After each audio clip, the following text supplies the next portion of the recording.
Hello and welcome to our game this Monday morning with myself, Shane Stapleton, joined as ever by Michael Verney. We've had quite a dramatic weekend in Gaelic football, and there's plenty of club stuff going on too. Reminder, we're brought to you by OurGameSupporters.com. Use the promo code OurGame if you want 15% off. Look at this sweet New York jersey. Didn't happen for them against Kilkenny in the All-Ireland Junior final over the weekend. We'll be touching on that later, but still, what a cracking jersey. And as is shown to you every week, great selection of jerseys there. So go to OurGameSupporters.com, use the promo code OurGame. Michael Verney, look, there's no point in trying to start anywhere except the magnitude of that kick from Sean O'Shea, the winning free for Kerry against Dublin. And as I was saying to you just before we came on, was it the clutch kick or set piece of the year? We've got Rian O'Neill's free for Armagh against Galway to take the extra time. We've got Tony Kelly taking it to extra time for Clare against Limerick. And now we have this getting Kerry to an All-Ireland final. Yeah, we're fairly spoiled for choice there, aren't we? In all fairness. It's gas, though, when you see it, Shane, looking at how difficult the Dubs found it to score into the hill in the first half, with that swirling breeze, taking the ball kind of past the right-hand post a lot. Seanie O'Shea, it was like, it was like a pro golfer drawing the ball back in and drew it in beautifully. There was some great shots from some people who maybe weren't particularly happy with the tickets they had in the higher end of the Davin or even in the higher end of the queues. That got some outrageous pictures of it, and it just came in beautifully. And even his reaction to it, he didn't even celebrate. He had the hands up and was getting ready for the kick out as well. And like, imagine to be able to do that into a breeze, probably about 53, 54 meters after playing 75 minutes end to end stuff. And he was everywhere throughout the game, had the highs of the goal, the lows of the penalty save, and then to be able to stand up into the hill and kick that, it is absolutely phenomenal. And like, Shane, the symmetry between that and Cluxton's kick in 2011 and what might manifest as a result of it is huge. Like, if that game had gone to extra time, God only knows how it would have went down. And maybe we'll be talking about Dublin's ability to eke out results and Kerry's mental problems and not being able to get over the Dubs. But that kick put all of that to bed, and I'd imagine a lot of that mental scarring is gone now, and they're going to go into a final with a fairly free kind of head, but just an unbelievable kick. Unbelievable. Yeah, I mean, obviously Galway got through as well, and it's the Comer and Walsh axis there. It's the Seanie O'Shea and David Clifford axis for Kerry. I mean, it's nearly hard to decide who was better. Sean O'Shea, who got an early goal, added a couple of more points from play, and then obviously that unbelievable free at the end, or Clifford, who got 4 from play and a mark in on top of it, and won that winning free at the end. Actually, I mean, you were obviously fairly hot on should free have been a free last week for the Offaly Miners. Should that have been a free for Kerry towards the end of the game? Davy Burke challenged David Clifford from behind, but to me, he looked to be going for all ball. Yeah, he was definitely going for all ball. I suppose Kerry gave themselves a chance. Paul Murphy played like it was a dangerous ball in the sense of coughing off possession, potentially the Dubs coming out, going up the field, and them getting a chance to kick a winner. I actually at the time thought that's not a bad free to give away. I did think it was a marginal enough call, but I did think it was a free. But I kind of immediately thought, listen, that's not a bad free to give away. If he can kick that, it was a low enough percentage kick with the breeze, with the timing of it all. And even Evan Comerford was shaking the posts and everything. They were doing everything possible to stop Seanie O'Shea from scoring. I did think it was a free, marginal enough probably call. But even Jack O'Connor was saying after that he didn't think it was kickable and that they were actually planning for extra time and were getting ready for who they needed to have ready for extra time, which is just mad. And then all of a sudden, 10 seconds later, the ball is over the bar and you're in an All-Ireland final. But just Shane, not been smart. I obviously am more of a hurling man than a football man. I'm a GA man, obviously, and I love playing Gaelic. I probably don't like watching it as much, but I would watch Dublin and Kerry every day of the week and twice on Sunday. The entertainment of it. It's just, you literally don't know what is going to happen from 1 second to the next. I thought it was absolutely fascinating from the first second to the last second. That is blockbuster TV or blockbuster entertainment if you're there every time. Like when was the last time they haven't delivered this? They delivered it in 19. They delivered it in 13. They delivered it in, did they play in 16 or 17? They've delivered it nearly every time they play, it happens. Yeah, 2015 was the one shocking final. Yeah. I think that finished up 9 points to 12. The weather was terrible and all that. But the year after, it was that time when Kerry pushed up really heavy on the Stephen Cluxton kickouts. They got a couple of goals, but turned it around in the second half. Yeah, I mean, what a day. Like you mentioned Evan Comerford there. What a day of days he had. So, of course, I think we all accept that it probably wasn't the most egregious foul that Lorcan O'Dell did on Gavin White, for the penalty, but it was still a penalty. He did enough. And to me, it seemed like his foot collided with Gavin White's foot. So that's probably why the penalty was given. Then, I mean, when you saw the replays afterwards, the one that's kind of the camera that's attached to the crossbar or the stanchion of the goal or whatever it is, and you see him holding his head and going down, and then he's getting treated for both his head and his leg. And is it over 3 minutes that the play is stopped up for before they take the penalty? I mean, he really is ringing this for everything it's worth. Was it a coincidence that John Small happened to be off at the same time? Hardly a coincidence or anything like that. But it's amazing, like the black card thing. I have to say, once John Small went off, it was like something clicked with Dublin, and they were just like, okay, we're going to hold on to the ball for 2 minutes. We're going to do this, this, and this. And I was watching the game with my father at home, and I just said, like, Kerry can literally win the game in this 10 minutes. They can if they go from 4 to 6 or 7 up, this game is over. They will not lose that type of a lead. Dublin actually kicked the next point. Then I think Dublin didn't score.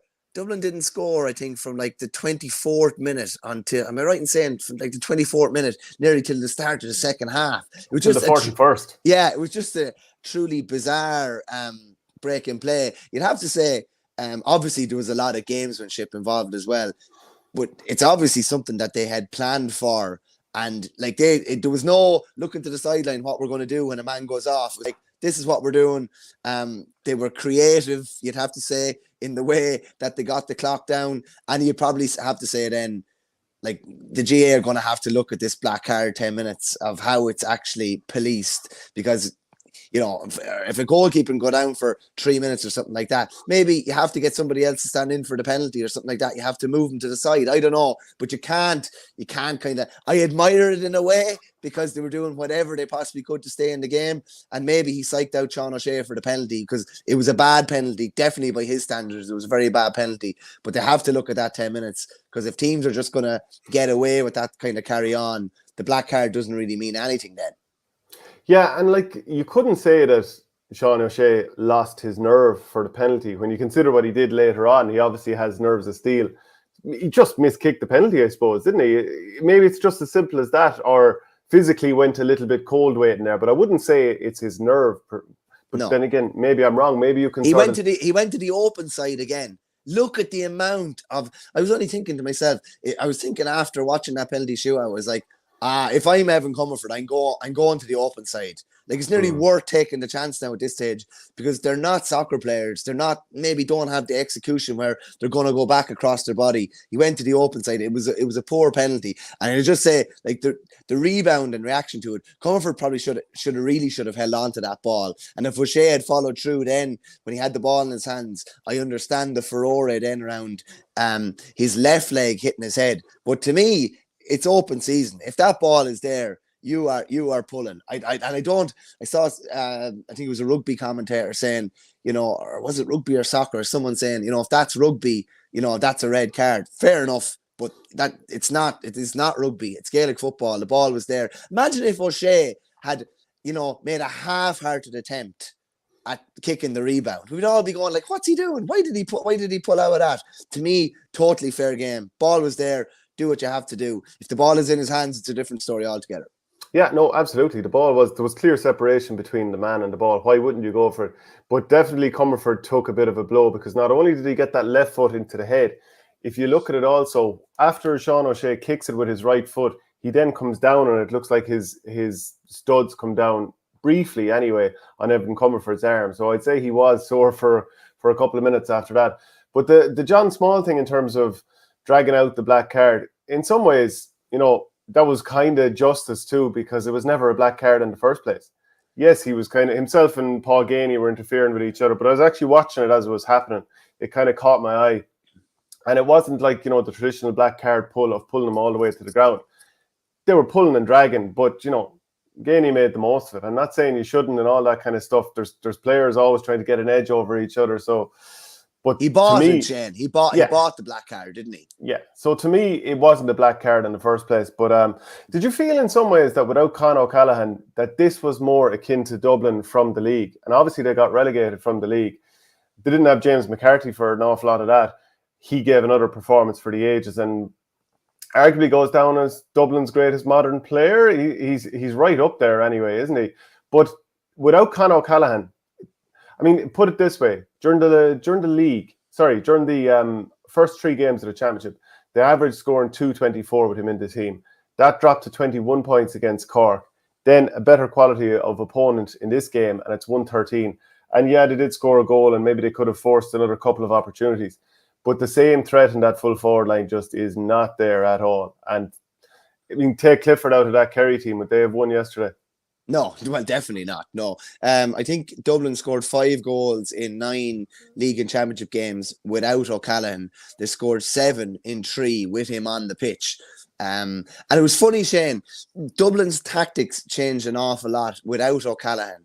There was no, like in the first 40 minutes, I'd say, there was no popped ball in front of the full forward. And listen, I understand that that's partly to do with the fact that Tadhg Morley is sitting in around there.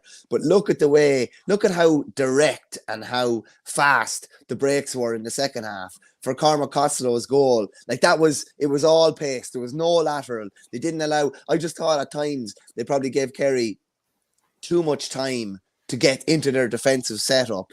Like you have about 3 to 4 seconds where a team is scrambling to get back, and that's your opportunity to get a ball in over the top when there's nobody there. And I just thought Dublin kind of were running out of ideas in the first half, and when those scoring opportunities weren't going over from 35, 40 metres, a lot of them went to that right-hand post and drifted wide. They were in a bit of bother, but just Costello's goal, when you saw the angle, after, like he literally had about 3 or 4 inches that the ball could go into for where it went to, and that's where it went. And I just love the fact that Dublin really asked Kerry the questions, and like outside of O'Shea's kick, like the Kerry kind of fall over the line in a way. It doesn't matter now because they got over the line, but they did kind of fall over the line. They did, I suppose, and like even Dessie Farrell was saying afterwards then in terms of like, doesn't necessarily mean Dublin will bounce back. This is 2 years in a row now that they obviously haven't won in All-Ireland, been knocked out in the semi-final. And he said in terms of Dublin no longer being superhuman, we'll all remember, some of the young lads in there won't, the wilderness years in Dublin. Even after 83, 95, there were some barren years to follow. I'm hoping those days are gone. The challenge for the group is to try and keep evolving, that it doesn't fall off a cliff. So, I mean, are Dublin massively human now? Has what was being built under Pat Gilroy and then Jim Gavin, is that now dwindling? Is it nearly gone? I mean, if you go through some of the instances in this game, it's very different to the team that last played Kerry in 2019 in the 5-in-a-row game. Like, first half, there was a ball that broke loose and James McCarthy, who we've already celebrated, of all things, did a fly kick up the field for a turnover. A couple of occasions, Dublin players were soloing forward with the ball, and they soloed it so high in the air, they ended up getting the ball turned over off them. A couple of hand passes went astray. There was lazy turnover scores, not lazy, sloppy more so. Then in the second half, Tom Lahiff got turned over in the corner, just took himself up a cul-de-sac. And the same with John Small. Remember, he slipped when he was trying to get away from a couple of guys. And the same happened with Sean McMahon, who was eventually run out over the sideline. This was all very untypical Dublin, wasn't it? I mean, it couldn't be further away from what we saw from 2015 to 2020. Yeah, I tell you what, there were definitely a couple of the soloing instances. I remember Lee Gannon soloed the ball too high and someone came in and took it. And that Tom Lahiff one down the corner definitely stood out. John Small probably didn't have one of his best games for Dublin and even got caught by Seanie O'Shea for the goal. And even for that goal as well, I think Owen Merchant won't enjoy looking back at it. He kind of he let O'Shea have the insight and actually went out to cover another man. And then all of a sudden, O'Shea was one-on-one with James McCarthy. And did you see the delay? He kept the ball in his hand for just a split second and bought himself Like the great players, it's amazing. Like Alan Brogan had the big hop. Kilkenny even has the big hop. These small little things that buy them that extra little yard. I just thought O'Shea was brilliant for that. From a Dublin point of view, I'd agree with you in that extent, but I don't think it was like Mayo last year where, I think they nearly self-imploded nearly an extra time and were doing all these mad things. The character was still there. They came from behind. They're obviously 5 down at half time. They got themselves back into the game. They showed a lot of the same qualities. I suppose quality is probably the word. The quality is just not the same, and the quality of skills broke down at times. But like, I still don't think the Dubs. I don't think the Dubs are gone anywhere. If you talk about Conor O'Callaghan, could any other team have brought Kerry as close as they brought them without their best player? And, even I was chatting a couple of Dubs on Saturday night in Croke Park, and the mood was quite downbeat, knowing that Con wasn't going to feature. And I think they went out on their sword yesterday, I have to say. Yeah. Okay. Well, we're joined now by Kerry native John Evans, inter-county manager, of course, across the board as well. John, delighted to have you on this morning. How are things with you? Very good, very good. Yeah, slipped driving about kicking long points from about 55 or 60 yards. It was, look, after that show yesterday, it was just unbelievable. It was cracking stuff the whole way. I suppose there's a cracker in the cauldron of Croke Park at whatever it was, 25, 26 degrees. And, I'd have to say, firstly, before anything, Jesus, there was great sportsmanship in it. They stayed playing the ball as tough as it got, as hard as it got. They sapped each other's stamina out of it. The skill factor really, really came in. And Jesus, I'll tell you that Dublin team, they impressed me so much. Kerry got off to a belter of a start. Dublin weren't playing well. And then they came. Jesus, their leader stood up. I mean, it was immense looking at him. I was with a group of guys, and we just thought that Kerry were going to pull away when they were 5-6 points up. Nah, not at all. These boys, they weren't all Ireland champions for nothing. And it had everything, lads. It had really everything. No doubt about it. Just think in terms of brilliant frees over the years, and Kerry have had lots of them. Brian Sheehan is one who comes to mind when you think of what Sean O'Shea did, that maybe he could also do it. Well, Mikey Sheehy, I suppose, Brian Sheehan, Maurice Fitzgerald, we've had top class free takers. But Jesus, lads, this lad is only 23, 24 years of age, and he's had a young career, and to be given this. What is interesting, and I haven't heard it from anybody yet, is now you're taking frees, whether it is winter or what. He had 3 or 4 flags up behind Hill 16. It gave him absolutely the way the wind was going. Right to left. It gave him the direction. It gave him the strength. But my God, to hit it from that distance on the heat of the last kick of the game, he knows it well. He showed such maturity and skill. And I suppose there's ice in the veins, lads. There's ice in the veins. The Dubs should have taken down any flags they had, John, at least for that moment in time anyway, shouldn't they? Yeah. Listen, the Dubs like to help us now and again too, you know that. Jesus, it was great to see, we've seen a lot of, not going back to the negativity, we've seen a lot of teams in there getting into tearing their shirts and hitting and off the ball. Okay, John Small got a bit of a dip, all right, for something off the ball. But look, they played it to the zenith, lads. They played it to the zenith of, as I said, with skill, stamina. And at the end of the day, there was a caveat of a desire to win. And by God, I tell you, when it was flagging there, and we'll say that David Clifford did get tired. There's no question doubt about it. That Costello wasn't in the game, and the next thing he produces something magic, really, really magic. At the end of the day, Paddy Clifford then rises up out of the ashes and he kicks 2 points, and you start to say, Jesus, we're alive anyway, we're there. So it's great stuff, magnificent stuff. John, what does this do for Kerry? Oh, look, lads, we know what it does to them. It throws the monkey off the back that they couldn't finish out games. It throws this young team that's coming through that they can win. And I suppose there's no doubt about it. You can't back away from it. But that Jack Connor had these boys, welded into sticking with the game until the final curtain. I think this is a huge opener for Kerry. I think it's a huge, like I've said, monkey off the back. But these young players, while they believed in themselves, collectively they needed to get over the line. Collectively they needed the win, and above all, against Dublin. Above all. Well, no, I'll rephrase that.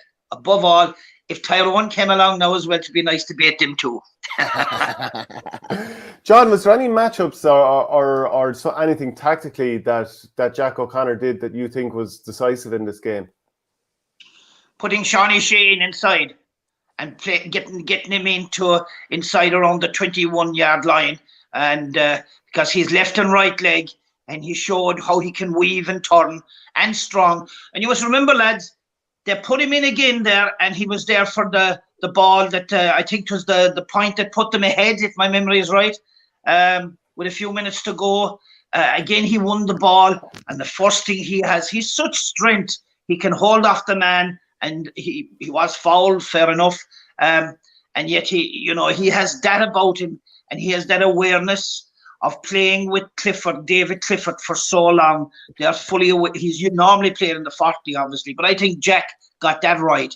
He also got another thing right, is that he put Diarmuid O'Connor to the wing and put Jack Barry on Brian Fenton. Them two things I thought were decisive. John, just another quick one from a Kerry point of view. You say about the monkey being off the back. Is there still a bit of pressure on them going into the final, in the sense of they're expected to win now, shall we say? Well, I don't know about the monkey off the back. There's another part to that, lads, and we've spoke about this before on the show, is that there was by other counties certainly, and a good few people in Kerry, was that this Kerry team were a small bit soft. They showed that they aren't. They showed that they're in the battle. There's a different cutting edge to them. They've raised it a notch, and I think it will be up to Galway to match that. And look, I think Galway have their own problems, and if they go 21 minutes without scoring, if they only score 8, 9, 10 scores, they're not going to win, and they're certainly going to need the likes of Paul Conroy, Comer, Sean Kelly, Rob Finnerty, Johnny Heaney, and of course they have a prince of football in Shane Welch. But they're going to need them all to stand up to this, I think. Just on that, John, as well, you mentioned about the hard edge and the question of whether the hard edge was there. From a defensive point of view, like, how satisfying is it as a Kerry supporter, number one, just to see how hard it was for the Dubs to get in, to see that swarm tackling, to see the amount of turnovers they were able to create, how few goal opportunities they coughed up. Like, that probably hasn't been the case in recent years. They were mean in defence. Absolutely, and they were mean as well at a time when Dublin were coming at them. If you remember, they turned over they turned over Kilkenny. These experienced players, they turned over Costello, the sub, I can't remember his name now, but he came in, they turned him over time and time again. They were as hungry in the last 15 minutes when Dublin were on top. Now Dublin were in control. They were coming at them hot and heavy, and they handled the heat of the kitchen, which was brilliant to see. That was so important. In fact, lads, I tell you, it was as good as a score. And when your legs are getting tired, and when you have the heat out there on both teams, when you see your backs and they're working so hard, turning over the opposition, it's as good as a score to you. It's such a lift. It lifts the whole team. It tells you there's more in us, and there's that resilience there to stay at it. The defence was excellent yesterday under the circumstances. I think it was Sean McMahon out by the Hogan stand. He was only on the field about 5 minutes and he was turned over. And you're 100% right, because that gets in his head even for the last 10 or 15 minutes as well. And it was just so many times Kilkenny just wasn't given the space to operate yesterday at all. I thought up until the last 10 or 15 minutes, they kept him out of the game brilliantly. And with Con missing, it was so important that they kept Kilkenny quiet. But to me, that was one of the most pleasing aspects from a Kerry point of view. I have to ask though, John, because Kerry are always known as purists. You'd have to say, like, there was 15 men behind the ball for large stages of that game, and it won't probably be talked about as much because it's Kerry and because when they do have the ball, it's free flowing. But there definitely is, and there was a fair whack of cynical fouling as well when the Dubs were breaking out. Are you somewhat pleased to see that, just based on previous years when maybe they were a bit tactically naive even in defence? There's definitely a different edge to them now. Well, look, lads, let's talk about the elephant in the room. But Paddy Talley, and I know the man very well, extremely well, through when he was with St. Mary's and with Down. But look, he has certainly put this retention of ball. And look, the Dubs were doing this by 1,000 cuts, time and time and time again. I'm glad that somebody has picked it up. I'm glad that Kerry have changed, because we weren't winning, lads. There was no All-Ireland medal on the table. There was no cup coming. And if you've got to hold the ball for 2-3 minutes, then so be it. We saw when Bernard Brogan, Kilkenny, Conor Callaghan, all these wonderful players were on the field. They did that. They won. So Kerry have learned the hard way now, lads. They've learned the hard way. If you can't beat them, join them. Join them. John, how decisive do you think it was that Conor Callaghan wasn't playing for Dublin?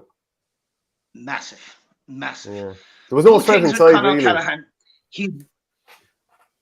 exactly. But there's another thing, that Conor Callaghan is good on the ground and he's good in the air. And that's where Tadhg Morley would have had a serious job, and so would Jack Connor in deciding what to do if Conor Callaghan was playing. So look, he was the difference. But look, we all have, every year there's some red herring that's going to throw up. Like, but Conor Callaghan was so significant. It would be like Galway without Shane Walsh. It would be like Kerry without David Clifford. But it was there. But I still not taking away. We were talking about Callaghan down here for a week before the game, and would he or wouldn't he? And now we're talking about him again. Jesus, lads, I prefer to talk about the guys that were on the field. They were magnificent. Jesus, Brian Finton, Kilkenny, James McCarthy, mother of God. These guys are fabulous footballers. And the one thing down here in Kerry is that we do admire, win, lose, or draw, we do admire good footballers. And just as a throw-in, Costello was not having a good game. He had missed poor chances, and the next thing, the breakaway. When that ball went into the midfield area, and before the second last pass, he had his hand in the air looking for the ball. He give it to me, and he puts it into the one corner that it was brilliant. So look, Conor Callaghan, Dublin, with or without Conor Callaghan, they are a threat, lads. And by God, there's some team, and we're just glad to get over the line. Yeah. Do you think there's more to come from this Kerry team? Is there another level in them again, or are we right up there in terms of what they can produce? There is another level in them, and I think it's going to come once they have silverware on the table. And they're going to have to be very, very careful over the next 2 weeks. Gavin White is a problem, I would say. Maybe he may or may not play, and he's such an important player to Kerry. So, look, both teams will have slight niggles and injuries, and dealing with the occasion too. That'll be Padraig Joyce's big. He's been there himself. He'll have a big problem in trying to get these guys ready in 2 weeks, plus get them ready for the occasion. Kerry have the experience of being in 1-2 All-Irelands and a semi-final and extra times and whatnot. They've been there now a few times. and they haven't won, so they're going to be so hungry to win this one. Do you think there's any chance that Dublin are going to continue to sort of slide a little bit? There's no doubt that compared with the 5-in-a-row team in 2019, they're not the same team. Paul Mannion isn't there, Jack McCaffrey's not there, a lot of other players have retired. Well, as a Kerry man, I'm going to tell you that this is the best Dublin team ever because we've beat. Of course, I agree with you. Look, I mean, if you're missing Conor Callaghan and that number one, as you said already, and look, they've master craftsmen have gone through them and passed through their hands and have the silverware. But look, there's a few young fellas now that what's that guy, young Archer? He hasn't come through as yet, he was a fabulous under-20 player, under-21 player, I think, at the time. He was at full forward. So a lot of these guys that I'm hearing that are coming through, and Dublin have the pick, they have the backing, and I think that if the senior lads stay on, a few senior lads stay on, and they will, they'll put themselves together, and Dublin won't go away. They won't go away. Yeah, Michael, do you think though? Not playing the football they're playing. Yeah, well, Michael, do you think that looking at some of the players who were on the road a long, long time, and some of them going back to 2009, like Michael Fitzsimons, Johnny Cooper, James McCarthy, an awful lot of these players are on the go a long, long time at this stage. Maybe there's another year in them, but not too much more anyway, even if they are still performing well. Yeah, there's probably another year. Probably there's not 2 to 3 years, you'd say, but even getting Lee Gannon in, that's someone who's going to definitely fill a spot in the back line. Even they've got they did experiment a lot during the league, and I think that's a longer term picture in play, not even just this year. Mick Fitzsimons, just gave everything he had for 70 minutes yesterday. Johnny Cooper probably, even getting to an hour mark in these big games is probably a challenge for him now as well. So they're probably going to have to find some new faces, probably particularly at the back, you'd say. But I don't think the Dubs are going anywhere, Shane, to be honest with you. I think they're always going to be thereabouts. You look at it, like Kilkenny's still at it. Kilkenny should be coming into his peak. Con should be coming into his peak. Fenton should be coming into his peak. Brian Howard should be coming into his peak. Owen Merchant and a couple more as well. So I don't think they're going anywhere. But just the psychological benefit for Kerry to have gotten over the line, gotten over Dublin, they still have to go a small bit more and have to win the final now, though. But I don't think the Dubs are going anywhere, but honestly, I think they'll be thereabouts. Interesting from Desi Farrell's point of view. Hey, listen, it was going to be a difficult job. Jim Gavin will probably go down as the great one, definitely go down as the greatest football manager of all time. How do you maintain what he was doing when Kevin McManaman, Bernard Brogan, Michael Darragh Macaulay, Keane O'Sullivan, all these faces are changing, all these players that helped get them over the line in so many big games? There was always going to be a bit of turbulence along the way. It's not as if they limped out yesterday. It was anything but. So for me, that's a good sign of the character and the resolve within that squad. And it's polar opposite from what we saw in the league. So to me, the Dubs are definitely going to be thereabouts over the next couple of years again.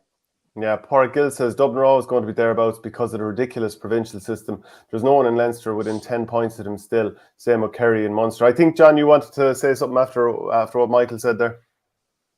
Yeah, well, look, I suppose these young lads, they need experience on the field, and the likes of Lurkin O'Dell, he got a start there yesterday. He just wasn't ready yet. I suppose maybe that's they are the small bit in that starting. Paddy Small, who had been in a couple of All Irelands already, but they are bringing in new faces, and I think Desi said yesterday that they brought in 18 players this year, having a look. So I think they're not going away at all. And as Michael says there, look, there's no two ways about it. They have the selection process.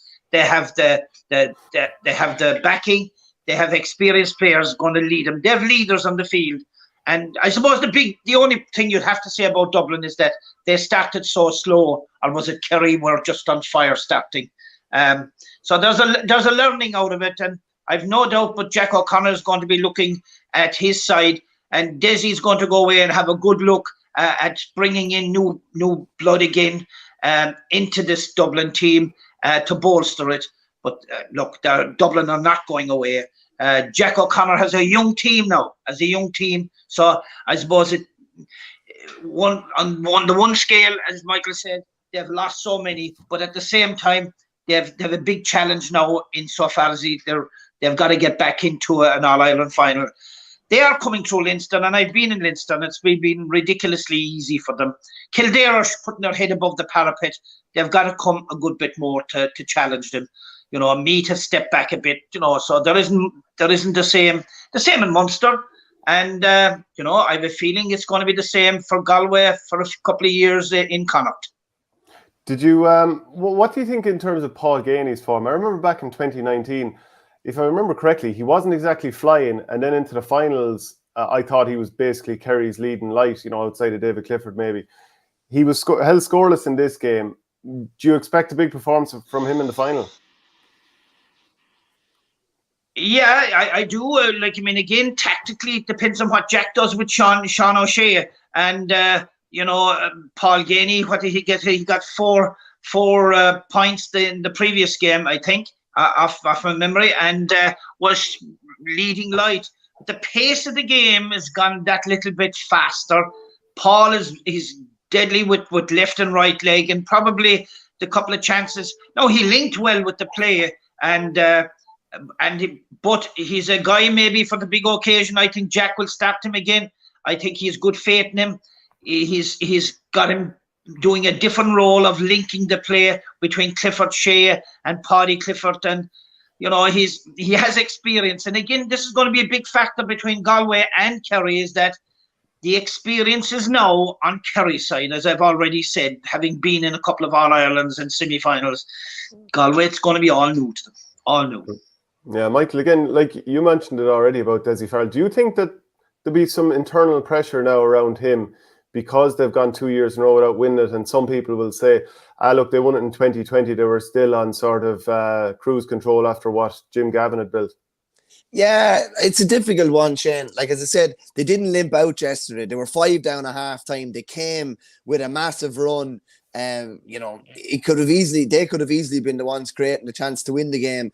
I thought they would have won the game potentially if it went to extra time. I would have had them as favourites going into extra time because I thought they had a lot of the momentum with them. If you look at it, if Rob Henley's free wasn't retaken in 2021, they probably would have been in an All-Ireland final as well. It's not as if like they've been beaten 5 or 6 points in a big game or something like that. There's still games that have went right down to the wire, and I said the faces have changed an awful lot. I think they'll probably be better placed next year. And again, I know we'll keep overplaying it, but they were missing their best forward and probably their best player as well. So I think that's probably a caveat that has to be taken in. Will there be internal pressure? I doubt it, to be honest with you. Dessie didn't really want to talk about it after about whether he'd be there next year. But listen, I'd be shocked somewhat if he wasn't there next year. I think he's gone through a lot of the pain of the league and putting through new players, and I think they realised potentially we could get relegated here for the greater good of the 2022 championship and 2023 and beyond. So listen, I'd be shocked if he wasn't there next year, being honest. I agree with you 100%. And the fact that I've played against him in both minor, under 21 and senior, and he knows the ropes. He knows the depth of what's coming through. He's had his finger on the pulse. He's an astute manager.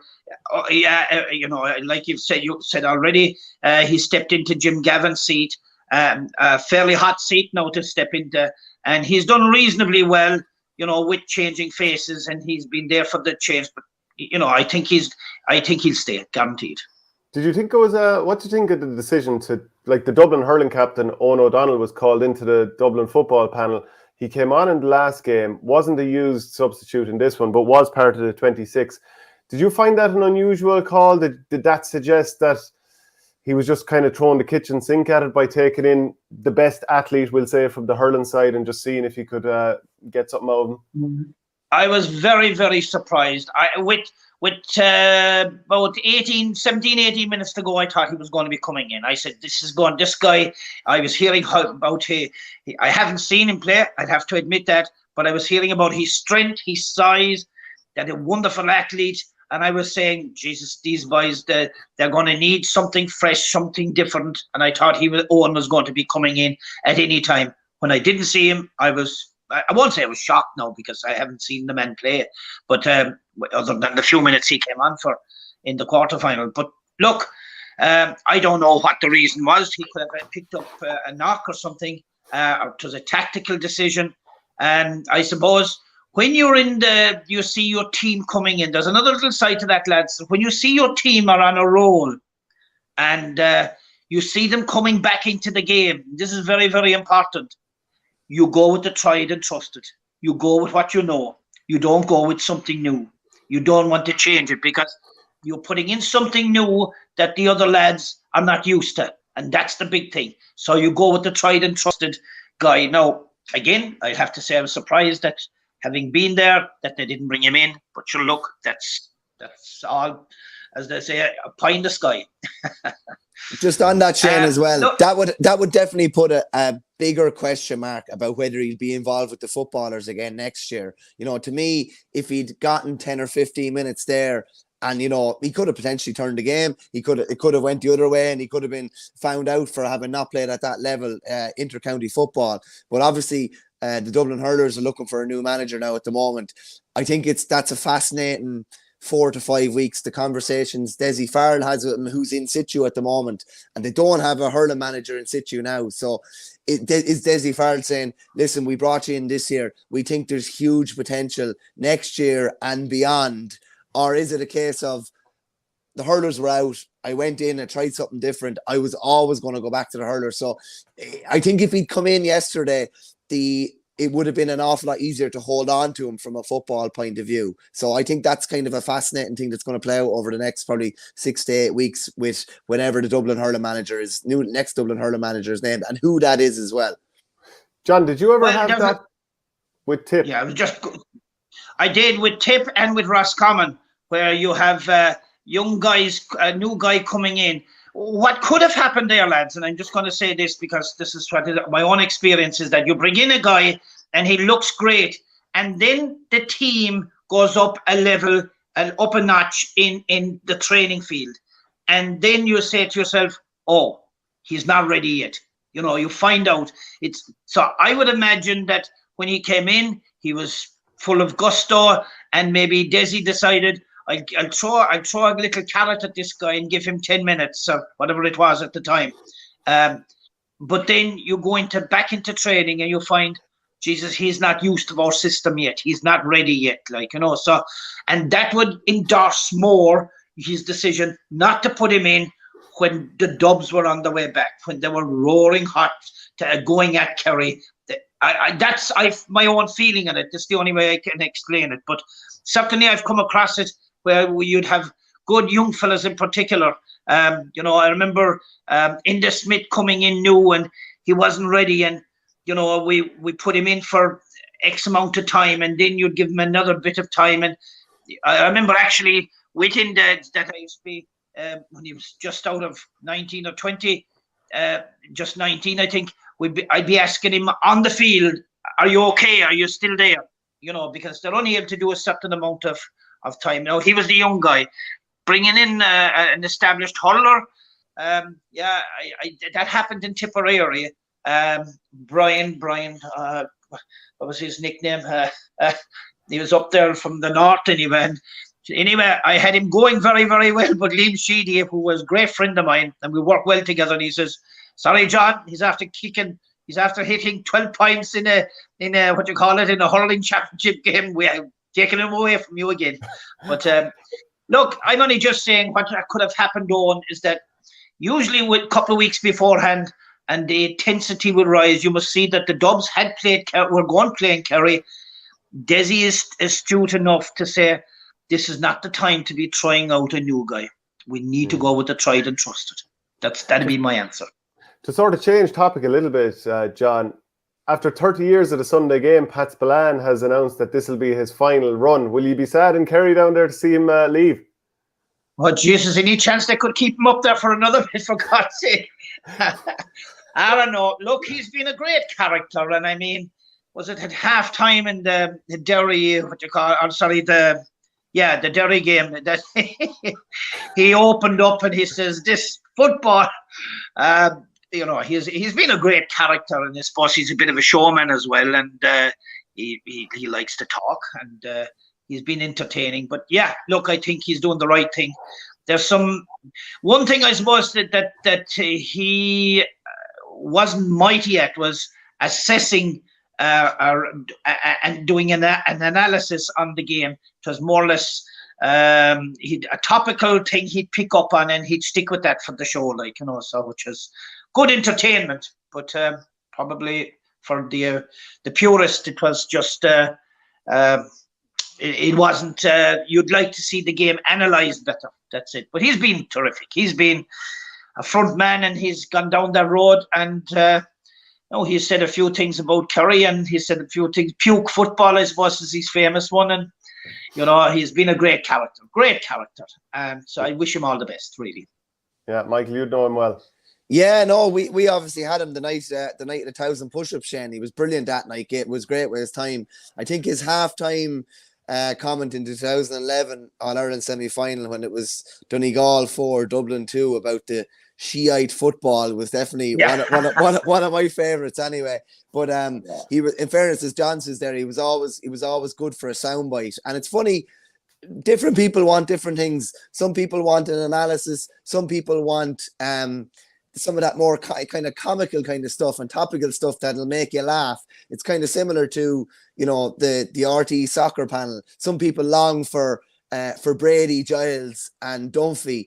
Other people want maybe more in-depth analysis of the game. So I think it's kind of finding that balance. And I'm not sure if that balance is there with the Sunday game panel at the moment, to be honest with you. I think it's far too leaning to an analysis side, to the point of it being boring somewhat at the moment now. And I think they do need to kind of find that balance. And a lot of those old faces are gone now. So you'll find that the panel has changed an awful lot. But you definitely say, some of his sound bites, I'm sure you could spend quite a while on YouTube going down through some of the great kind of moments that he's had with the Sunday game, and was a presenter at one stage as well, remember, which was definitely, that's right. You wouldn't have thought that was his strong point, because I always think it's funny when someone asking the questions is someone that should be given the answers, and that's kind of the way it was at the time. But he's been there for so long. It's he's had a fair innings, and as he said the other day, there's a fair old chance now that a good whack of his nephews could be lifting Sam Maguire on his final day with the Sunday game. Just to change subject. Yeah, and just on that, I think Adrian Spillane has been a big find for Kerry around the middle. And to see Killian coming on there yesterday, he's a wonderful, beautiful footballer, and he is very highly thought of down here in Kerry. But I just going back to Pat again to follow up on it there, Mike, is that they were afraid actually when he was presenting the show that he stayed talking about himself all the time. That was the biggest problem. So, I just want to ask you, John, about the Tailteann Cup final, not necessarily to analyse the game, but just to show you the scenes here in Mullingar after the cup was presented. Well, as they took the cup home, look at the amount of people out there. It shows that this competition is working when you see that amount of people out lining the streets.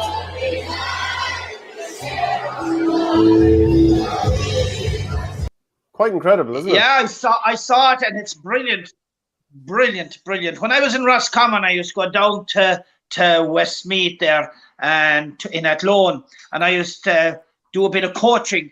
It was a sort of a battle. They used to give us the field in Athlone for the colleges there, and I do coach the under 15s and under 16s of the county under 15s, under 16s, just to keep in with them, and we just sort of an arrangement on it. They're mad about football there. They're absolutely, and we'd be above in Lomans training there, and the enthusiasm they have. But I'll have to say, the one guy I'm really, really delighted for was Kevin Martin. To come on there, he had a bad injury last year. He's been out, I think, most of the year. To come back on, mother of God, he's some bit of stuff. He's some bit of stuff. And the goal he got was fantastic. I was delighted for Westmeath, not taken away from Cavan, but Cavan has had their hour of glory in winning the Ulster Championship. Cavan went at it, and they gave great respect to the Tailteann Cup, but I was absolutely thrilled for Westmeath. And, they've been soldiering brilliantly there all along. They've been up against it there in Leinster. And to see the crowd, doesn't it really endorse what the Tailteann Cup is all about? They've really put a showcase at it, and they're finished with a strong, 1-4, I think, at the end of the game. But I was thrilled for them, actually, that they did win it. They really worked very hard. And Jack Cooney is I think he made a statement right from the start that they were endorsing the Tailteann Cup to its utmost. They were going at it, and they did go at it, and they finished it out. I've got to see that crowd there. You wouldn't see that in Puck Fair. Just on that, Shane, as well, they said that, there was a common pass after Westmeath are celebrating like they've won an All-Ireland. Like, they have won an All-Ireland. They've won an All-Ireland intermediate title. That's the way it is, and that's the way it was treated. Massive crowds up there. I was up reporting on the game on Saturday. Massive Cavan crowd outside. Massive Westmeath crowd. Just to even see them doing a lap of honour in Croke Park after, see what it meant to them. A big thing Jack Cooney kept saying about, and even some of the players, and Ronan O'Toole, who was man of the match, he said he was up in the Hogan stand looking down on it all in 2004, and they're all about trying to create memories for the next generation and inspire the next generation, and they've definitely done that. And just on John's point, like Kieran Martin, like the work he has put in to even still be playing football. He ruptured his Achilles in June of last year. That's 13 months ago. That's an injury. I know there's a lot of athletes, track and field athletes that cannot get back in their career after that. And even the emotion for him, Owen Farrell, who's his Maryland clubmate, died last week. The emotion of it all. You saw Kieran had obviously be very friendly with him. I think he was the treasurer of the club. I saw him embracing Tom Farrell, who we'd all know as a Leinster Council delegate. I saw that. Yeah, Tom was there. Just real emotional scene, and it was just like Kieran Martin was not for stopping when he got that ball. He barreled through, and he was not for stopping, and just a brilliant finish and two cracking goals. Larkin Dolan's goal in the first half was an absolute belter as well, soccer style to the top left-hand corner. And obviously there was the caveat of Thomas Gallagher been off the field, and Cavan didn't score thereafter once he went off. But a huge win for Westmeath. I'll tell you something, Westmeath have a fair team building, lads, and a fair forward line. Sam McCartan is 21. He came of age in the second half. Ronan O'Toole kicked 5 from play. If you had said that Westmeath would win this game with John Hessling being as quiet as he was, people would have thought you were mad. But that's the level that they've gone to now. And even on John Heston, he only kicked 3 points, but he became the highest scorer in Westmeath's history the other day as well.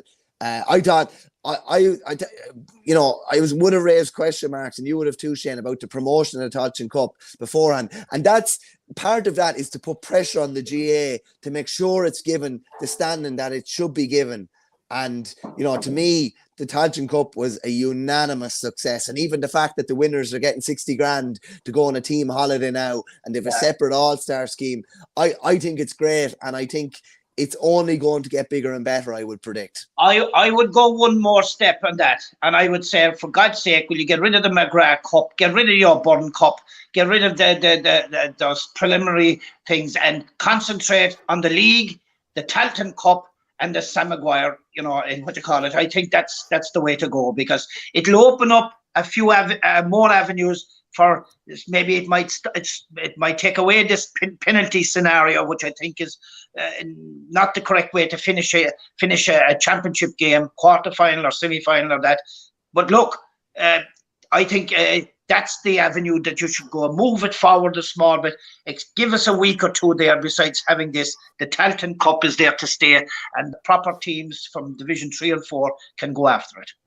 A final question to ask you, John. You've been brilliant with your time. First off, there's a comment in from Red Lad saying, anyone else have the feeling Galway will sneak it after the emotional effort put in yesterday? Like, is there any chance, just a final question, that Kerry have already played their final and that they might go into the actual final a little bit flat now? Brilliant question. By God, ask the players themselves, and I know them well. The pain they've been through by losing by a point, the pain they've been through of going, what if against Tyrone last year, the pain of guys going off and coming back on. There's no hope in hell. And I'll tell you, it's about the driving themselves forward, I think. Jack O'Connor is experienced at being there. He knows how to get it right. Even though I will have to put a caveat in it, it's only 2 weeks. Very difficult to get it right in 2 weeks to come off such a high. I agree with you. Normally you have 4 weeks to prepare for an All-Ireland final. Yeah, it's a difficulty. There's no question down. You won't be doing much. You'll be trying to get fellas right. You won't be able to have challenge games. You'll go with what you have. I think Galway have more to do than what Kerry have. I think they certainly have to score more. They certainly have to get more out of Paul Conroy, as I said. Shane Walsh more, Rob Finnerty a lot more, Johnny Heaney more. All these, Sean Kelly. He's doing well there. They just have to come up another level, I think, to match what happened yesterday. If Kerry drop it a notch, then the Kerry will be the favourites, hot favourites. They'll have to wear that tag going into it. And look, Galway are not going to come up and make the numbers. They have good footballers, and even the experience of a good few of them having been in club championship is going to stand to them somewhat. But Kerry they've been kicked around the place and beaten by narrow margins too often to let that happen. I don't see it happening. Brilliant stuff, John. Really, okay. Really appreciate you joining us, John, and hopefully we'll chat again soon. Thanks, lads. Lovely talking to you as usual, Shane and Michael. Good luck. Cheers, John. Okay, well, we have Michael Meehan joining us now. Michael, how are things with you? Morning, Shane. How are you?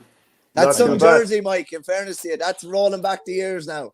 Glory days are here, lads. The glory days are back in Galway. So I went back another 10 or so, 20 years with this one this morning. I'd say Tommy Varden has been kept on ice for 2 weeks. Good man. Michael, how good were Galway on Saturday? Because, the start of the game, they were down by, 4 points to 1? They really had to claw their way back in. I don't know, did you feel it was that Galway really grew into the game, or that Derry started to panic a small bit? I felt that even when Galway were scoreless, and it was 3-0 well into the first half, I felt Galway were quite comfortable. I think they were just playing a game to obviously not concede anything major early. They'd set out their stall to match Derry and to nullify them, and it wasn't pretty, but I felt that they were quite in control. My own feeling was they were quite in control of it.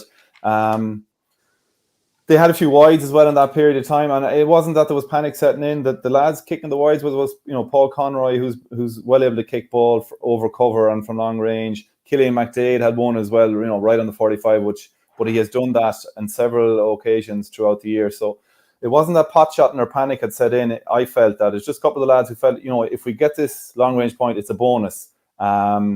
There was one you could argue Dylan McHugh took one, which was a long way out, and that wouldn't be his main attribute. That's not why he's there. But I felt that they were quite happy just to keep it fairly tight, and they just grew into it. Like Derry set up like we knew they were going to set up early on. They had the big high line inside the 21. They had the horseshoe around, and they did have big space, on that D all the way around. They got a few runs through.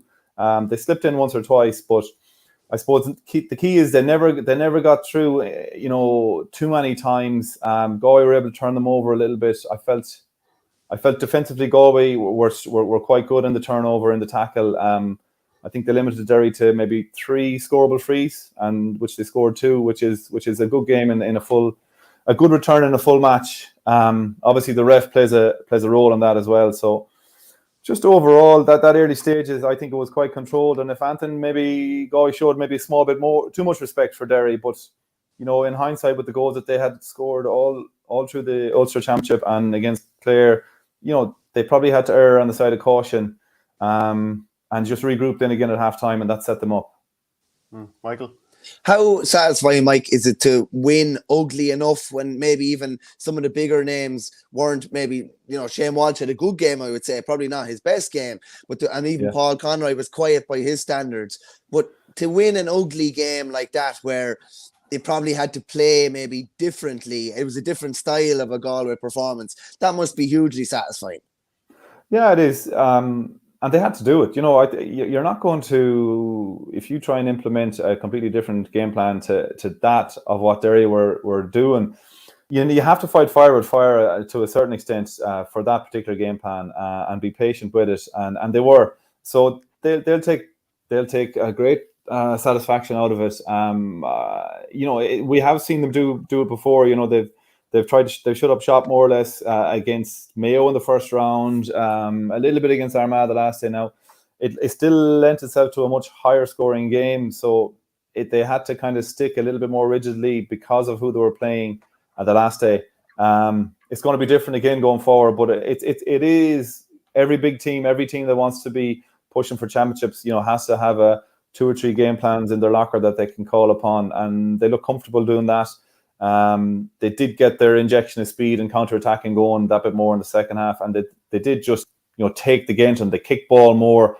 The goal to Damien, it was the pass to Damien for his goal was a prime example of just that 25-yard ball inside a super kick pass. It must be said, because there was traffic around. But you know, you're going to pick open defenses if you can pull off a couple of those passes, especially when you have someone, you know, Damien is on form or someone is on form like that.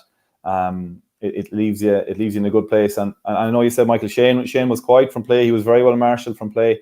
That's true. He worked hard. You know, we saw attributes of his that, you know, people don't rave about, and the most impressive thing was the dead balls he kicked. You know, like they were just.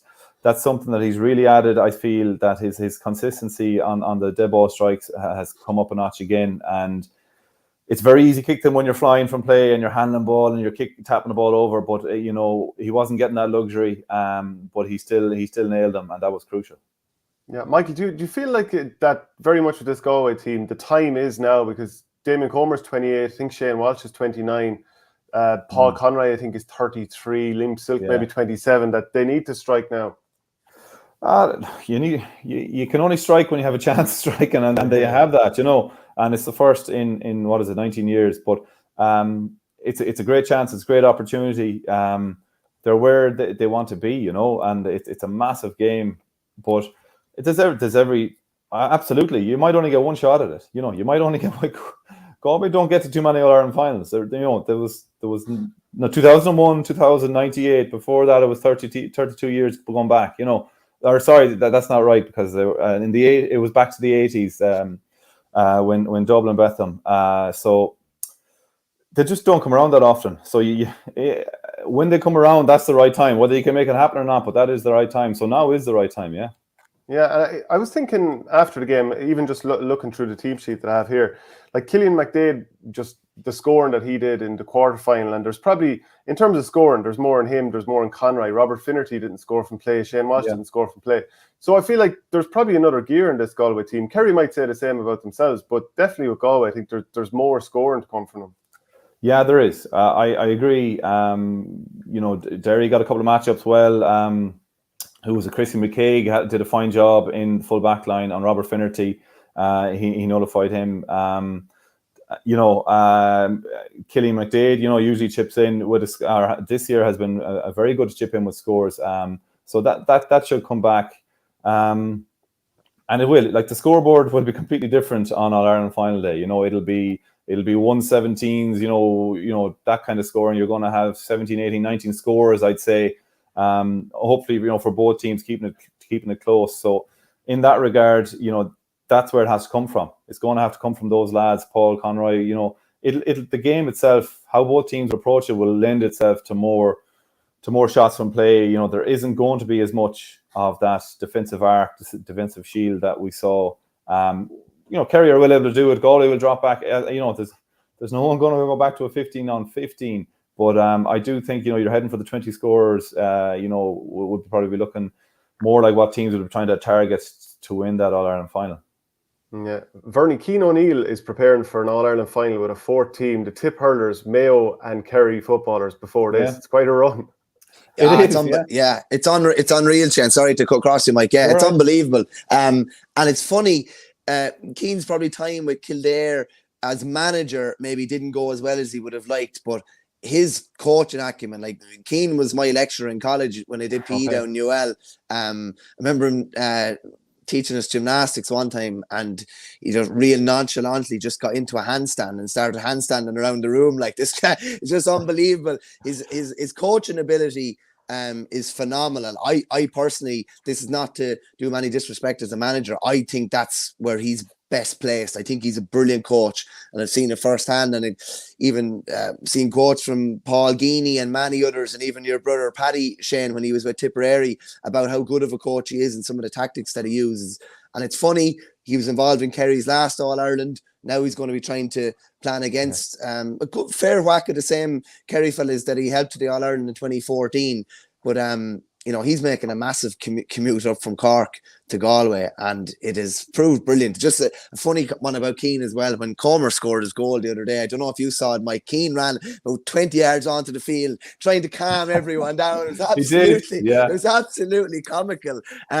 Because that's just the sort of kind of character he is. But he's that's been a masterstroke, you'd have to say, from Pádraig Joyce's point of view. To have an inter-county manager with you on the line helping you out, like that's the way inter-county management has gone. You look at, you know, Shane, even the Tip hurlers in 2019, you'd Liam Sheedy the manager, Eamon O'Shea a former inter-county manager, Tommy Dunn coached a couple of times, Darry Egan a future inter-county manager. That's what you're looking at. And I don't know, Mike, if you have any intel or inside info about what Keane is after bringing to the table in Galway, but it's been a roaring success.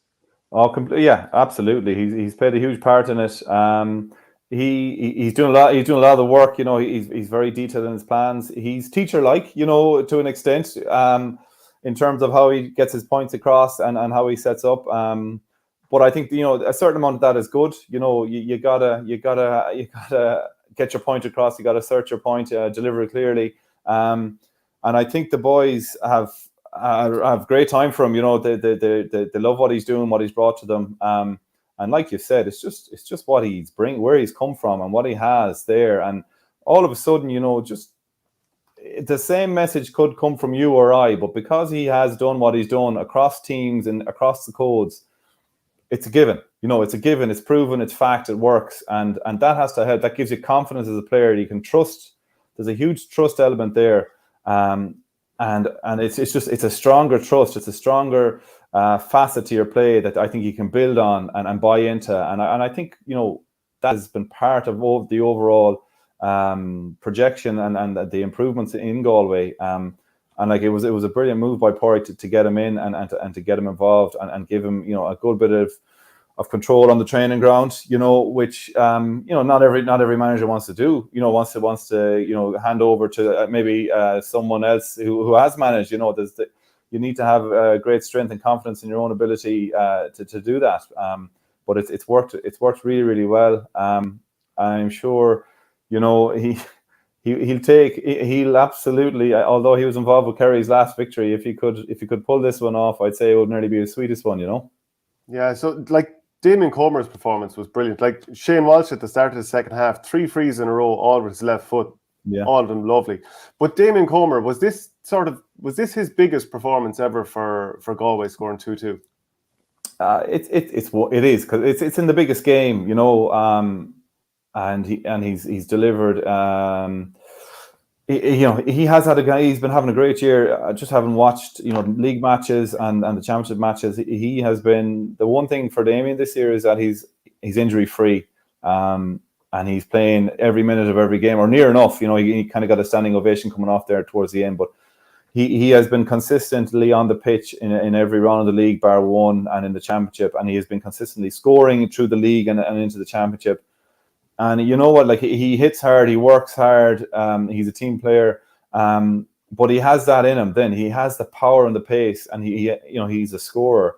So I was delighted that he got the one goal anyway, and then the second goal was the icing on the cake. But you know, the first goal won the match, and the turn and the slip and the finish. You know, that was a real, you know, classy forward score. And his points, you know, the couple of points he kicked as well. You know, just he has a directness to him. And I'd say confidence is high. He's feeling good. His body's feeling good. And do you know what? He'll have a very different. He'll be well talked about and well planned about down in Killarney and Trelina over the next few nights in training and that. So he'll have a different. He'll have a big project ahead of him. come Sunday week. But I think he'll revel in it. I can see another big game in him again. Yeah, Verney, so we might as well talk about the Hawkeye situation. So obviously there was that score for Shane Walsh before half-time. The 45 went over clearly. I think everyone saw the replay showing it about a foot inside. And then it was stood down for the second half, and the point was given back to Galway. But like, if you go back a few weeks ago, there was the Leinster hurling final, and data unavailable came up on the screen when Hawkeye was referred to. We have a real problem here with this system, don't we? Oh, big time! Like, I think they're whacking out a fair fee for the use of this for match days in the thousands by all accounts. 7 to 8 grand, they're saying. Yeah, I'd be surprised if Specsavers weren't taking back their sponsorship as well, because it's not a great advertisement. It's probably not a great advertisement for them at this stage, but it is a big issue. Definitely, like imagine we hadn't been able to go back and Shane Walsh's point hadn't been given. Like, the umpires were perfectly happy with it, and then it's overruled by Hawkeye. Just a mad kind of decision, really. Imagine there'd only been a point in it at the end, and Derry had been a point ahead, and we're going back looking at this. At least it was resolved, and I think probably the safest thing to do was to stand it down. The thing now is, particularly going into the hurling final next Sunday, Hawkeye is particularly beneficial in hurling, where the ball is a lot smaller and goes a lot higher. So there's the chances of, there's the chance of it, if it is being used, that they make a big blunder next week again, like they did the other day. But there's also the chance that a score or a wide is given in the wrong direction because it's not in use. But it's a really, really messy situation. You'd have to wonder, you'd love to know the ins and outs of it, how this can happen. It's baffling, really. You'd imagine it's black and white, with whatever the programming and the sensors, it's the human error should be taken out of it.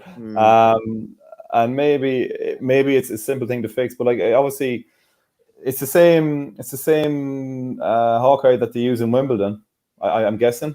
Yeah. So it's not new. It's unusual that it's happening. But I remember the Leinster hurling match you're talking about and how it came up. So I think I'd imagine it can be sorted. I can't see why, for whatever reason. It's just when it comes to IT and computer systems, you'd imagine it should be able to be locked down. But it's just a variable now that it's in the back of everyone's minds, and it's going to be rumbling around for a week, and it's not a long time to get it right. And it's the last thing you want, impacting on a game, especially of the magnitude of an All-Ireland hurling final. So let's hope they can put it to bed early Monday, Tuesday this week, and then the decision is made whether it's in use and it's perfect, or it's not in use. So it's not a talking point all the way up, to Thursday, Friday night. Yeah, they definitely need a plausible explanation for this. Like the 2013 minor match, Galway were playing Limerick and Barry Nash hit a point, and it was clearly inside, and they showed it up on the screen, the graphic, and it showed the ball inside the post, and it still said Neil. But then they said afterwards it was calibrated football. So you can kind of accept that and say, we'll move on. That won't happen again. But again, Michael Verney, they're going to need something really plausible if they're going to use it for the All-Ireland hurling final. Otherwise, I can't see how they can use it with any confidence. Yeah, they're going to have to come out and, like, if it's hands up, mea culpa, this was wrong, X and Y was wrong, we've it sorted, everything will be fine. Like, they can't just say, it's one of these things and we'll move on and use it at the weekend. It has to be, as Michael says there, it has to be pretty black and white. They're just going to have to say X, Y, and Z and say it's all sorted and we're ready to go for the weekend. Because it is far more likely, I saw one of the viewers trying to claim the 2014 All-Ireland hurling final for Tipperary because the bubbles, was it? I don't know about that now. Jesus, Shane, in fairness, you never let go. It's 8 years later and you're still hanging for it. But they do. I think it's to be reviewed today and a decision to be made today, because as Michael says there, you just don't want this rumbling on. Either we know it's in use by the end of today, or it's not going to be in use. But for the financial outlay, like, they definitely haven't got bang for buck this year. It's brought up more controversy than anything else. Yeah, at the end, after the game, Rory Gallagher was asked about, he was just asked about Galway, and he goes, it was very hard. I think they learned a lot of lessons. Anytime we looked at the counter-attack, they fouled, which is no problem with. And then they also kept possession, and that was massive for them. Michael Meehan, that is, would you go along with that? And also, because of how the high ball late on had hurt Galway against Armagh, were you surprised Derry didn't drop one or two balls in? I was, yeah. I think Derry just went to implement their own, starting off. They wanted to do what they had done successfully all year and see could they impose that game plan on Galway. But it wouldn't have been hugely in their armory to go direct, bombing it onto the crossbar, into the small box, before that. So they didn't really, they probably should have. At one occasion, I did see Conor Glass in tussling with Conor Gleeson, the Galway goalie. I think it might have been the Hill 16 goal. So I was there. There's a ball coming in now, right? Because they were like physical contact, but the ball was never kicked. So they'll be disappointed that they didn't ask that question. But you know what? I think Galway would have been well prepared for it and expecting it. And I'd imagine, what happened against Armagh, wouldn't be the run of the mill kind of stuff. It was just a bit of a I don't know, panic stations or whatever. But I couldn't see a situation like that happening again. But fast forward to Sunday week, like Kerry are a long time going direct, whether it was Bomber or the Star or Clifford. It's very much part of their game plan to go direct and to have a big man in there. And even Sean O'Shea's goal was from a long direct ball. So it'd be very natural for Kerry to be challenging Galway with long high ball into that area. So it'll be interesting to see what happens there. Can Galway deal with that, or will Kerry get success from it? Verney? Michael, when Pádraig came in, he probably had a different idea compared to now of the type of football he wanted to play. Wanted to play maybe a free-flowing type of football, put up massive scores, and be defensively solid enough. Probably got a bit of an eye opener. I remember the first league game after COVID when Roscommon Mayo hit them for something like 322 or something like that. Yeah. And I know you're probably looking at a game more as a forward because that's where you played. But how satisfying must it be for Shane Walsh and the boys to be looking down and see how defensively solid they are? Like they're not being cut open. Probably similar parallels to Kerry at the moment, you'd have to say, how solid they've gone at the back. And like that's the platform, really. We know Galway have the forwards, but they've really tightened things up in defence. Like they conceded 7 scores the other day. The goal was obviously in injury time. They've been really miserable in defence, which from a forward must be hugely satisfying to look back at. Absolutely. And I think as part of that defence, like they just conceded, 3 to 4 scoreable frees is all they gave up to Derry in the whole match, and Derry maybe scored 2. So that's part of it. They have the system fairly well off where that there's no needless fouling. I suppose you can't do that. Certainly can't do it against Kerry with Clifford and O'Shea coming forward. Obviously the ref plays a role in that too. But they'll be very happy with it. Absolutely, you're right. He would have been. I'd say he got his eyes open a little bit. It was his having managed the county under-20s for a year, I think, is all he had, and then straight into the senior job. So he came into it very quickly. So he was kind of learning on the job, and that was part of the learning. That there was what he had hoped to achieve, but what was achievable were slightly different. But we are seeing Galway attack with great flair and speed in large chunks of most matches, and that's what he wanted to bring. Can you do it for 70, 80 minutes? No, you can't. You got to have that core, that drop them back when you can see the ball. Kerry are doing it brilliantly this year. I think they've shipped maybe I think was 1 goal through the league maybe, and that might have been just their second goal there at the weekend. So they're very stingy at the back now too. And it's what's made. It's you have to do it. The big teams. We're looking at Dublins and Mayos and Tyrones. That's what's done. That's how you go to the finals and how you win championships. So he's come to it. It's taken 3 years of his reign, but it's come together quite well in this season. I think the most thing that I'd be happy with as well is that just the experience that they're getting. There was only 3 of those lads played in an All-Ireland semi-final before under Kevin Walsh, which was 18, 19. So Armagh ended up being nearly a full house for extra time and penalties. And like that, to me, that game was as good as 2 or 3 games because you had won it and you had lost it on a few occasions. And to come out the right side of that with that crowd and not the biggest fan of penalties, but on the back of the penalty shootout, like I think the experience and the confidence gained there was worth a couple of matches to them. And then the last day, a big crowd again. So they need that, because this Kerry team have more of those games under their belt, albeit they haven't been successful in a few years now, but they have had exposure to those games and Ireland finals in the last 4 or 5 years. So Galway need to clutch onto and use all those things to their benefit now for Sunday week. And has your mind already started jumping ahead to potential matchups and how that game might go, Michael? Yeah, I straight away you would, because there's key players, there's big players on both teams. There's nailed on all-stars on both teams, and huge contenders for Player of the Year. So you're wondering, like, what do you do? Is it a one-man job for Clifford, or is it a one and a +1 in front?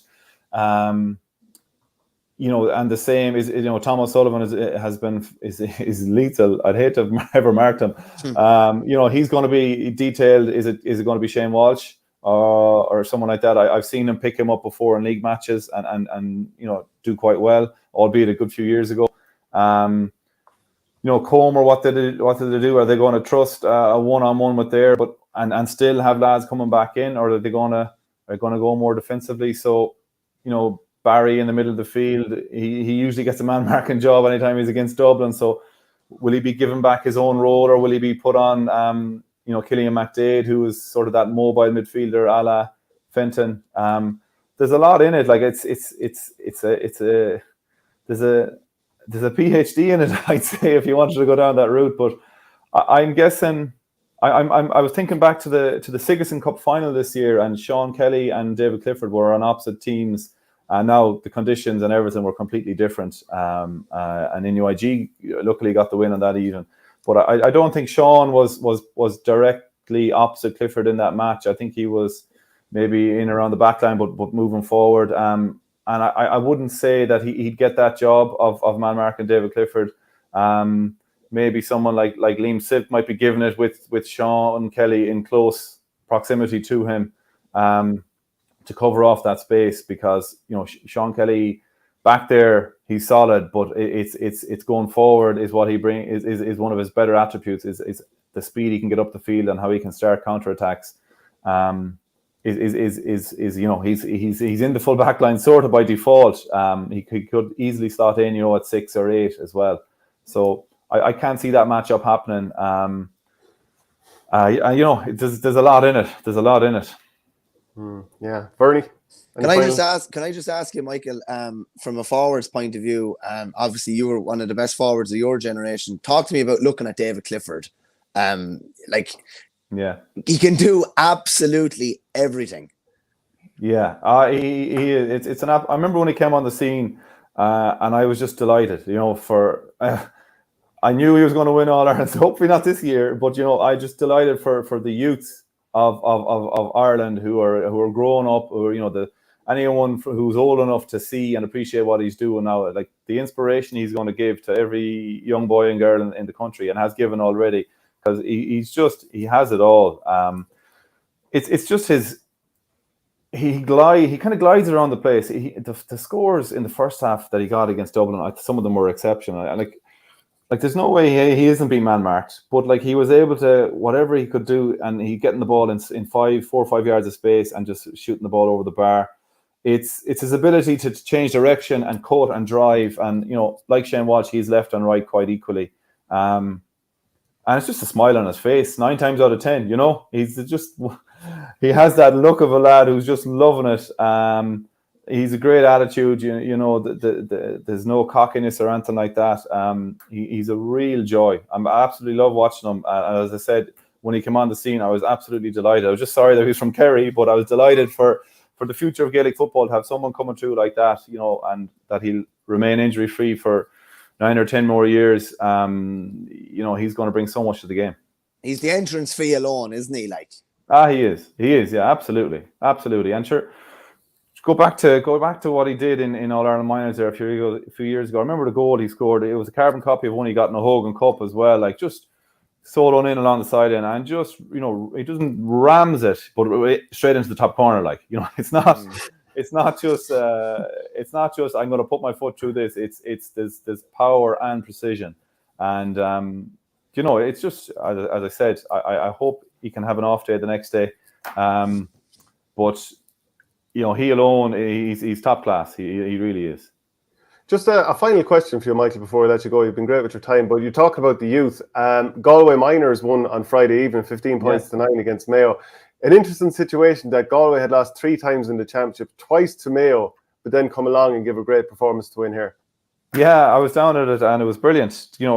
A good decision as a standalone fixture to have it, in the neighbouring county in Hyde Park, and Hyde Park's pitch is very nearly as good as Croke Park. It's the same dimensions now since they did it up a few years ago. So that was a good call.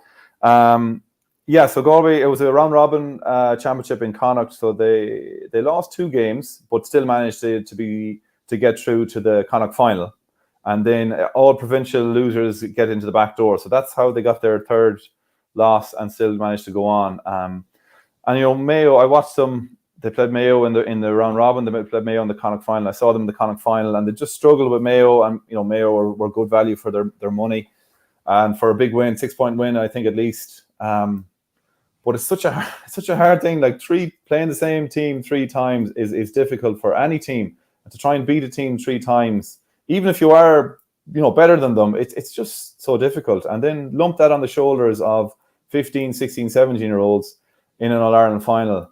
The hype and the expectation, and the pressure was all on one team. And then on the background, Galway came along. They bet Dublin, 6 days after getting trimmed by Mayo. They bet Dublin by a point in an All-Ireland quarter-final. Dublin were Leinster champions. They bet Derry in a really good game in a semi-final, who were Ulster champions. So I think whatever Galway went away and did, they got their game plan a little bit better. They started to play with a little bit more freedom, a little bit more directness.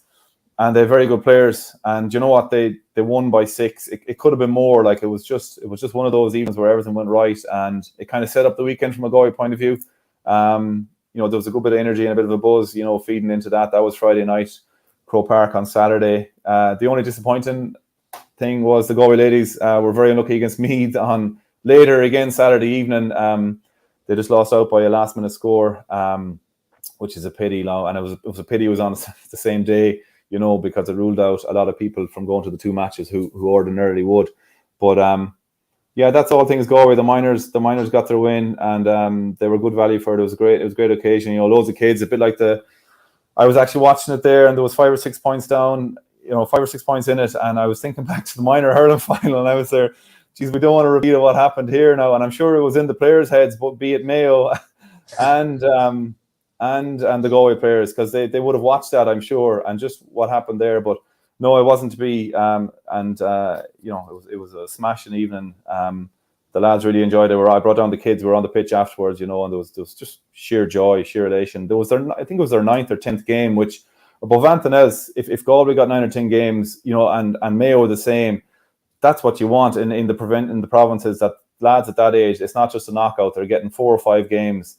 And if they're qualifying and getting out, brilliant. But other than that, they're just getting that experience of inter-county and have that standard.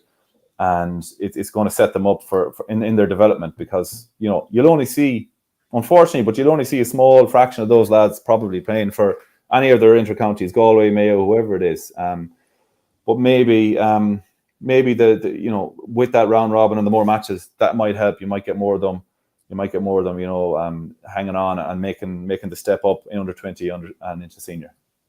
Absolutely. Well, look, Michael Meehan, really appreciate you joining us. Hold on a second now. Because he brought up Offaly's minor loss, I'm going to put you on the spot before you go. Take the heart out of it, if at all possible, Michael, and call the All-Ireland football final.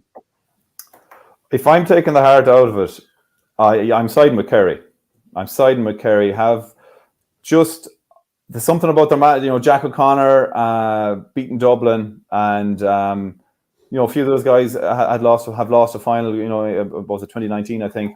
So that without the heart, you're just siding with Kerry. But no. I have a different answer on another day. Good man. Thanks a million, Mike. Appreciate that. Okay. Cheers, boys. Cheers. Okay, brilliant to have Michael Meehan on there. Yeah, definitely right to be looking for that prediction towards the very end.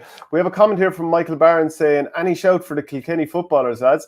Yeah, I was in there watching it. Now, I didn't catch the entirety of the game, but they had a very good win for a finish, 3-12 to 1-9. A couple of goals late on in the game, getting them clear. Very well deserved. Yeah, definitely. And they have a chance to do an All-Ireland double in the space of a week, which would be some going. Paul Murphy's a dual All-Ireland winner now, which is, it's unreal for him. It's great that he was just able to slip back into football a couple of years after stepping away from hurling, 4-time All-Star, obviously. It's great. And they played the semi-final on Friday, and they played the All-Ireland final on the Sunday in Croke Park. Like, Jesus, like it's a dream. It's like a blitz weekend almost, absolute dream. Just something I wanted to touch on, Shane, was I had an exclusive interview with Mickey Graham after the Tailteann Cup final.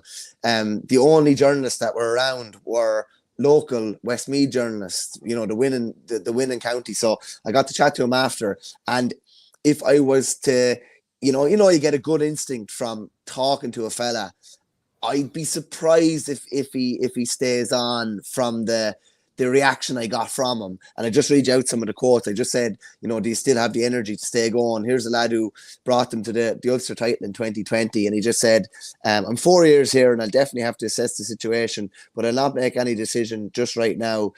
Like I said to the boys, we have a few lads there too, who have been around a long time, and I told them not to make any decisions. This isn't the time. Let the dust settle.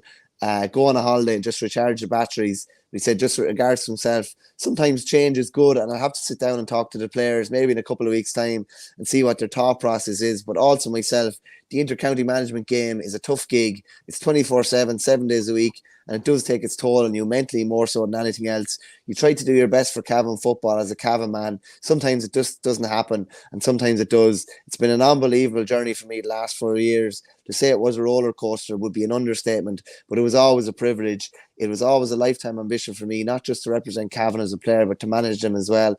And I couldn't be more privileged and honoured to have done that. To me, and Mickey's always been great from a media point of view. To me, that was nearly a resignation statement to me, and I just got that sense from him.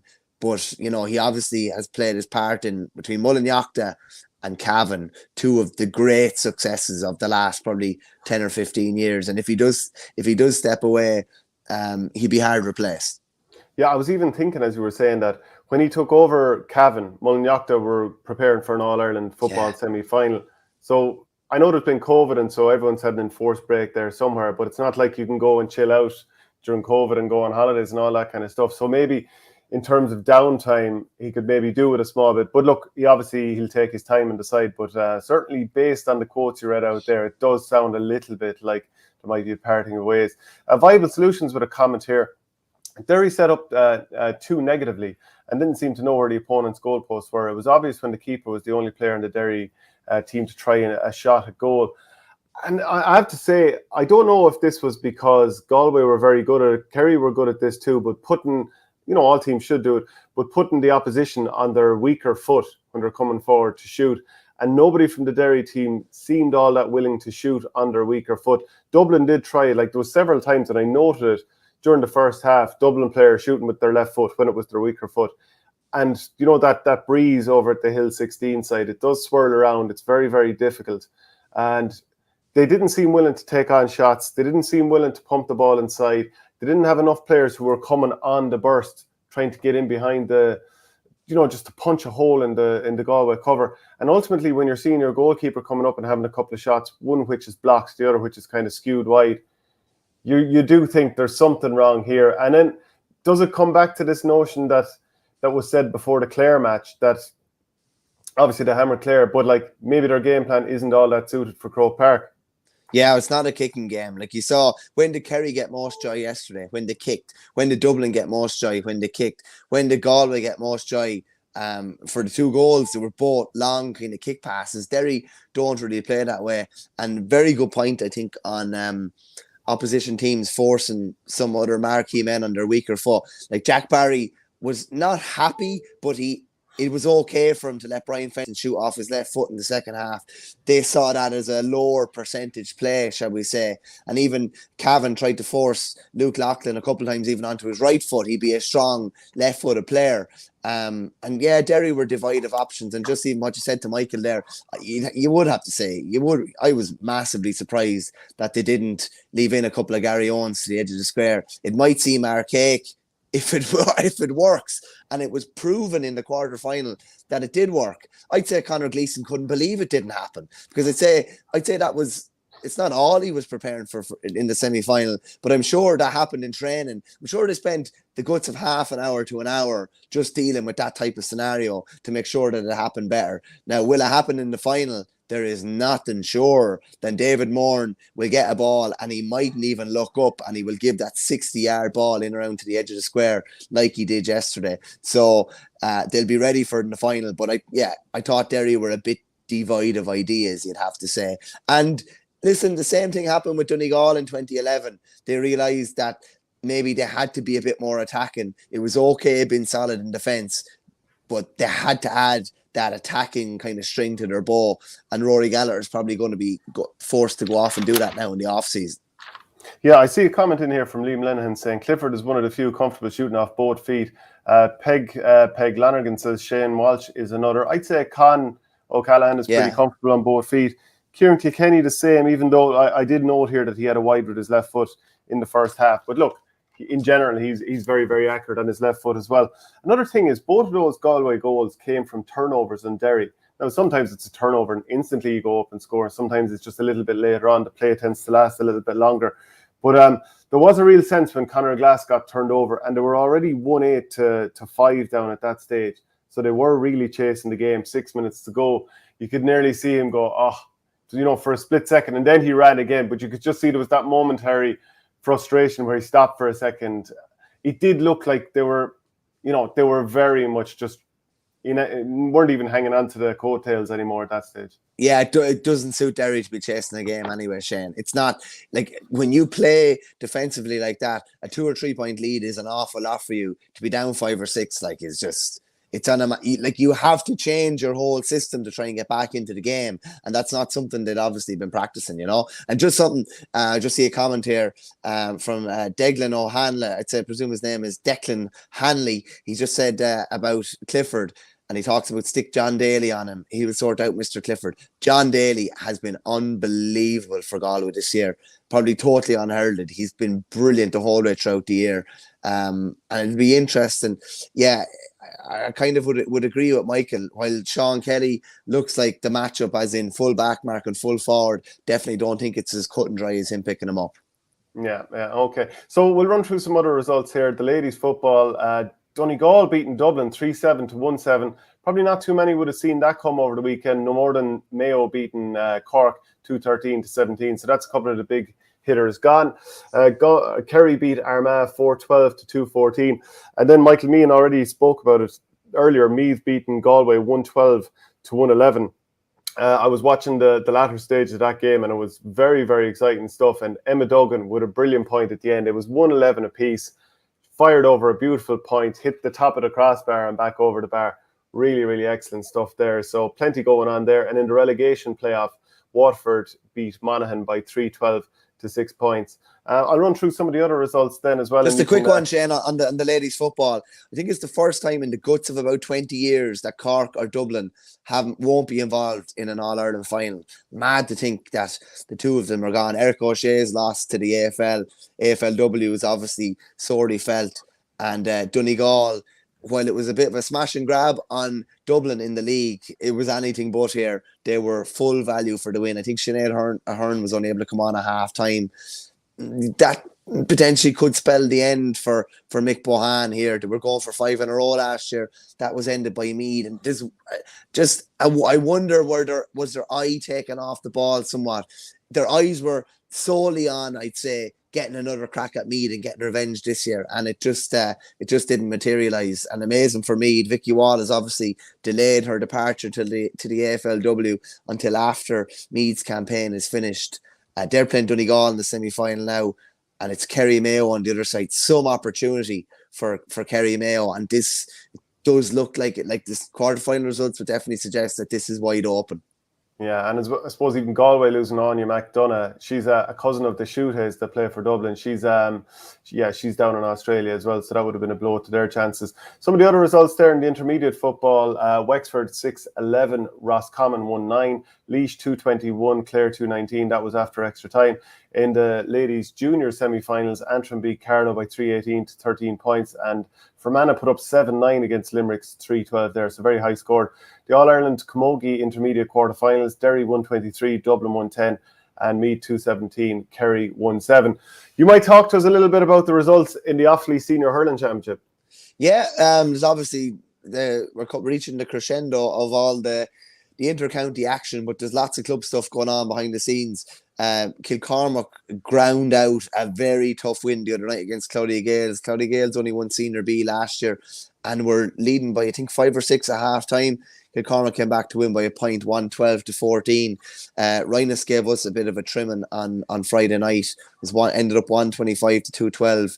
We're 0 from 2 now and have to win our last 3 games to get through to the quarterfinals. So we're under a bit of pressure there. Ballymere are 2 from 2. They beat Sir Kieran 21 points to 115. And a big win for Belmont over Coolderry, 19 points to 112. I think they hit the last 8 points to win there. A rare win over Coolderry. And Ocean Kelly's not back from his cruciate yet. So that's a hugely impressive result. And you might just talk me through your beloved North Tip Senior Hurling final. Johnny Kelly looks like he's working his magic, sprinkling his stardust somewhere else now. Yeah, well, this is the thing, because Nina Air Oak were in serious bother against Kildangan. I haven't seen the game back yet, but it was I was just following the scores on Twitter yesterday evening, and Kildangan were up by 6 during the second half, and I thought, okay, well, this game is done. But it finished up Nina Air Oak 220, Kildangan 218. Huge comeback with 14 men, losing Barry Heffernan to injury. Brilliant stuff from them, and obviously Johnny Kelly is doing something there, because Nina in the last couple of years, there has been a small bit of flakiness in some of these big games, and it's something that's said over and over. They haven't won a county title since 1995. It's said an awful lot, but that was a huge win there. And like Shane Brophy of the Nina Guardian, he did tweet, this was a mentally tough Nina win. Great way to go into county championship. Big players stood up, including Jake Morris, but new faces brought energy. Their second half fade for Kildangan, but they were caught this third second half fade for Kildangan, but they were caught this time, a tangible lesson for the county championship.